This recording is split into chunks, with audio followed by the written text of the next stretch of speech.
Voici Martine. Martine a 54 ans et vit à Anderlecht. Née à Bruxelles, elle adore Jacques Brel et les maisons miniatures. Jamila. Jamila a 49 ans et vit à Vilvoorde. Née d'un père marocain et d'une mère algérienne, elle tient depuis 30 ans un salon de coiffure à Schaerbeek. Jacques. Jacques a 60 ans et vit à Woluwe-Saint-Lambert. Ingénieur de formation, il a longtemps enseigné avant d'accéder à la fonction de directeur. Il est aujourd'hui père de 5 enfants et grand-père d'une petite fille dénommée Louise. Mais me direz-vous, qu'ont en commun ces trois personnages ? Rien. Absolument rien, si ce n'est qu'ils se réunissent tous les mardis, jeudis et autres mercredis en un lieu communément appelé les Sentiers. Martine d'Anderlecht, Jamila de Vilvoorde, Jacques de Woluwe et bien d'autres venant de tout Bruxelles, chacun par ses propres moyens, se rend avec entrain et ponctualité à ce rendez-vous bien particulier.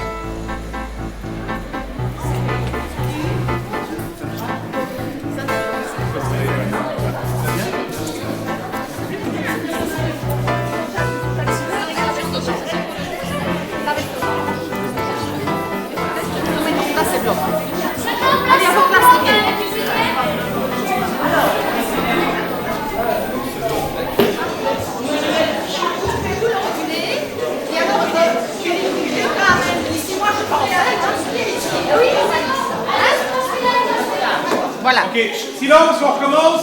Silence. Et vous faites semblant de manger au ralenti, hein. Pas un bruit les adultes, mais vous vous délectez, vous rongez des os, et pas un bruit. Ok, on y va. Moi, je suis arrivée il y a 3 ans, théâtre maths. Moi, je suis éducateur dans une maison du quartier.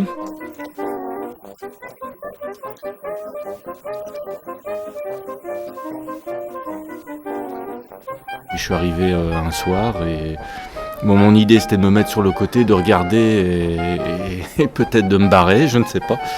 Et puis je suis resté, ça me plaisait bien. Ce projet Menancy, c'était faire une pièce de théâtre sur la tyrannie. C'est l'histoire de plusieurs tyrans qui font un bal. C'est une reine qui invite ses convives à s'installer dans le château. J'ai adoré. Pour une fois que je suis une reine. Tout au long du spectacle, les scènes en fait nous montrent comment la tyrannie peut s'exercer sur le peuple. Jusqu'au décembre, en fait, on fait toute une série d'improvisations sur base de thèmes. Donc cette année-ci, c'était sur les tyrans. Puis à partir de Noël, on a un texte qu'on retravaille encore un petit peu. Et à partir de février, on a le texte définitif sur lequel va se baser le spectacle.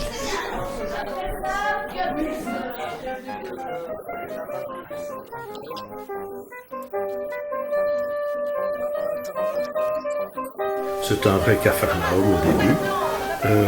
Tout le monde, sauf Adi et Christine, se disent que ça ne marchera pas. Et puis, ça progresse. Petit à petit, ça progresse. Ils sont très, très humains dans leur façon d'animer leurs pièces. Ils n'hésitent pas à demander l'avis aux jeunes. Christine, on dirait qu'elle tient beaucoup à nous. Elle tient que tout le monde puisse réussir sa scène, apprendre bien son texte, avoir des bonnes positions et tout. Enfin, ils veulent faire ça pour nous aussi parce que c'est pas très chouette si sur scène tu te retrouves et tu sais pas quoi faire. Si c'est à refaire l'année prochaine, franchement, ce sera avec plaisir. On a commencé tous les deux à faire du théâtre dans les sentiers de la communication. Ouais, on avait plus ou moins entre 15 et 16 ans. Pour nous, le théâtre, c'était pas pour nous, quoi. Le théâtre, c'était plus pour... je sais pas, c'était ennuyeux, c'était pour les autres.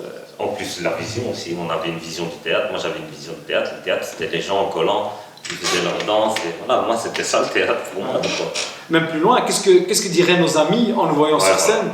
C'était la honte. C'est la hachma chez nous, au quartier. Donc, je savais pas ce que c'était. Mais je crois que nous, avant de faire du théâtre, pourquoi on venait, c'était pas pour le théâtre, je crois. Non, au début, c'était vraiment pour la rencontre. Au début, non. On s'est rendu compte plus tard. Mais au départ, on dit qu'on venait pour le théâtre, mais en fait, on venait pour la rencontre. Donc, comme je disais, on se rendait compte qu'il y avait des gens qui voulaient bien nous parler. Parce qu'en rue, j'en suis sûr qu'en rue, on ne pourrait pas avoir la même discussion avec ces personnes-là à l'époque. Ouais. Parce qu'on était vus d'une certaine manière. Moi, je me souviens, tu avais toujours ta grosse veste en cuir, en laine, laine de mouton. Je ne vois pas qui pourrait venir te parler. Et on rencontrait d'autres gens aussi, ça qui était bien. On rencontrait d'autres personnes.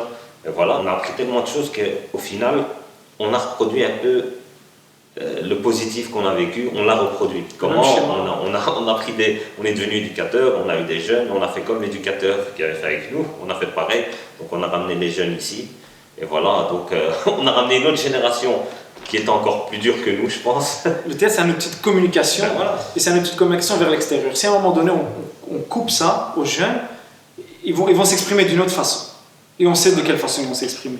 Donc si on peut canaliser à un moment donné cette énergie, leur expliquer ce qu'ils veulent dire, mettre des mots, qui conceptualisent un peu, qui mettent des mots sur ce qu'ils ressentent, plutôt qu'à un moment donné aller casser ou aller faire tout et n'importe quoi. Je crois que c'est ça qui est important, c'est qu'à un moment donné qu'on puisse leur donner une fenêtre où ils puissent s'exprimer. Vas-y mon bouffon, nous sommes entre nous. La dictature c'est ferme ta gueule et la démocratie c'est cause toujours. Ah, c'est tellement vrai, tellement profond. En fait, rien ne nous empêche d'avoir un avis, mais c'est la bourse qui aura toujours le dernier mot. Vous connaissez l'histoire de Rockefeller qui a commencé avec $1, qu'il a fait fructifier pour en faire $2, puis 3, etc. Oui, et quand il a eu $100, ah ben il a hérité. Oh, c'est vrai qu'un jour il a hérité. Les pauvres, eux, n'hésitent pas, ils ont faim. Mais vous êtes toutes sourdes aux appels d'en bas, le peuple réclame du pain. Et des jeux, donnez-lui des jeux aussi. Anem et circenses. Eh bien qu'on leur donne du pain et des jeux. Mais il n'y a plus de pain. Alors donnez-lui du cramique, hein, qu'on leur donne du cramique et puis on en parle. Tu as de la chance que Sa Majesté hérite, bouffon. Donc, en attendant le cramique, on va leur offrir un petit jeu pour les faire patienter. Eh bien, c'est la première fois que je n'étais pas sur scène et que je voyais le spectacle dans la salle. Et je comprends l'enthousiasme des spectateurs chacune des autres années. C'était génial, c'était très bien. Je trouve que la chorégraphie, les petites chorégraphies qui étaient prévues étaient vraiment très très bien, très coordonnées. C'est un travail extraordinaire. C'est très très bien, c'est génial. J'ai jamais vu mes enfants comme ça. C'est la première fois que je les vois comme ça. C'est un grand groupe quand même pour répéter tous ensemble, ça doit pas être facile. On a senti l'énergie derrière. Voilà, franchement, ça m'a beaucoup plu moi. Je pense que l'année prochaine, je serai parmi les participants. C'est comme chaque année, le mélange des générations, le mélange de toutes les cultures, les enfants qui parlent le français avec un léger accent. On sent que c'est la première fois qu'ils sont sur la scène. C'est un vrai miracle, c'est merveilleux, c'est un cadeau. Il faut que ça continue, ça. Pour les gamins du quartier, il faut. Voilà. C'est magnifique. Quand je les vois comme ça, moi je n'ai que du bonheur. La viande est prête, tu peux servir la 21. Ça alors? Je ne veux pas avoir de problème avec la 21. C'est de l'agneau et du bœuf. C'est pas pour ça que c'est halal. Oh, toi tu ne vas pas me casser les pieds. Alors, c'est halal ou c'est pas halal? Ouais, c'est halal. Ouais. Allez, chef, c'est deux choses, chef, lundi. Mais oui, je suis sûr que vous pétez des câbles d'un jantin, hein. Dans mon ancien boulot, oui. Et qu'est-ce que t'as fait? Oui, raconte. Eh bien, l'épouvantable petite princesse Adélaïde, un jour je lui ai servi. Quoi? Du vomi de tétard. Passe-moi ici. Allez au boulot, ça saute. Parce que dans mon bureau, après le coup de feu. Allez au boulot.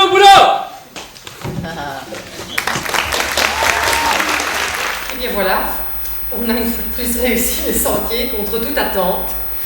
Les répétitions n'ont jamais pu se caser en moins de 4 heures. Tout le monde pensait qu'on avait un spectacle épouvantable et on l'a fait en moins de 2 heures et tout le monde était à sa place. Oui. C'est particulièrement extraordinaire cette année-ci parce qu'ils sont plus nombreux qu'ils n'ont jamais été. 55, on n'a jamais eu ça sur le plateau. Et puis des groupes très très disparates et beaucoup de scènes collectives, des scènes mélangées. Donc c'était un énorme défi cette année. Il y a un éducateur qui m'a dit, écoute, comment vous avez réuni tous ces gens de toutes origines ensemble? Moi, vous nous donnez de l'énergie et on a envie de continuer notre boulot. Et moi je trouve que ça fait qu'on va continuer. Hein. Ah oui. Évidemment. Voilà. À l'année prochaine. Cela finira mal, ça nous claque dans la figure et ça nous squatte tout notre temps et quand ça tape, wow, un peu trop sur les nerfs, on fait tout le travers. C'est la descente aux enfers et ça nous claque tous les fusibles et ça nous squatte tous les neurones et quand ça tape, wow, un peu trop sur les nerfs, on fait tout le travers. C'est la descente aux enfers.